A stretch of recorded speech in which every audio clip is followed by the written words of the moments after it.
शादी एक ऐसा पल जो हर किसी की जिंदगी में नई शुरुआत लेकर आता है, पर कुछ रिश्ते ऐसे होते हैं जिन्हें सिर्फ निभाया जाता है, जिया नहीं जाता।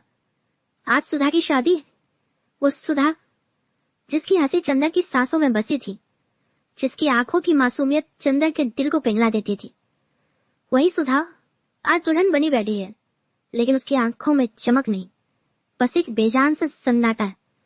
घर गुलजार है, रिश्तेदारों की भीड़ है, मिठाई की खुशबू है, शहनाई की धुन है, लेकिन इस शोरगुल के बीच चंदर और सुधा दोनों के दिलों में एक अजीब सी खामोशी है।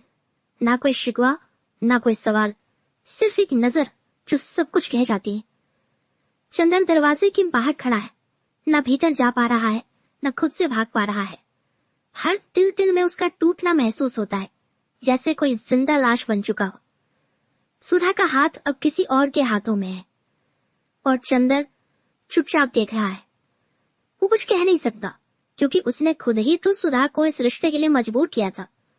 वो खुद ही तो बन गया था अपने प्यार का गुनहगार। सुधा की आंखों से बहते आंसू किसी को नहीं दिखते सिवाय चंदर की। वो जानता है इस मुस्कुराहट के पीछे कितना दर्द छुपा है। चंदर के कदम थरथरा रहे हैं। उसे लग रहा है जैसे उसकी पूरी दुनिया उससे छिन गई हो।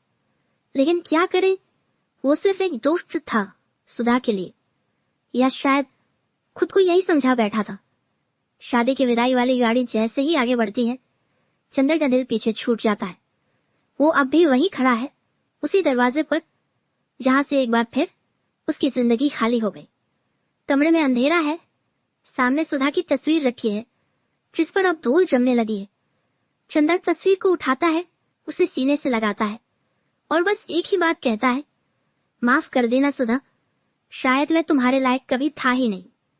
बाहर बारात के बचे हुए शोर के बीच चंदर के कमरे में एक सन्नाटा बस गया है और उस सन्नाटे में सिर्फ एक आवाज गूंजती है, टूटे हुए दिल की। शायद यही मोहब्बत है जिसमें साथ ना होकर भी इंसान उम्र भर साथ निभाता है। और क्या यही चंदर की आखिरी मोहब्बत थी? क्या सुधा की विदाई के साथ चंदर का जीवन भी थम गया, या ये शुरुआत है एक नए मोड़ की, जहां दर्द के साये में एक नई किरदार की दस्तक होगी? क्या चंदर की जिंदगी में कोई नया रंग आएगा, या सुधा की यादें उसे हर बार वहीं रोक लेंगी?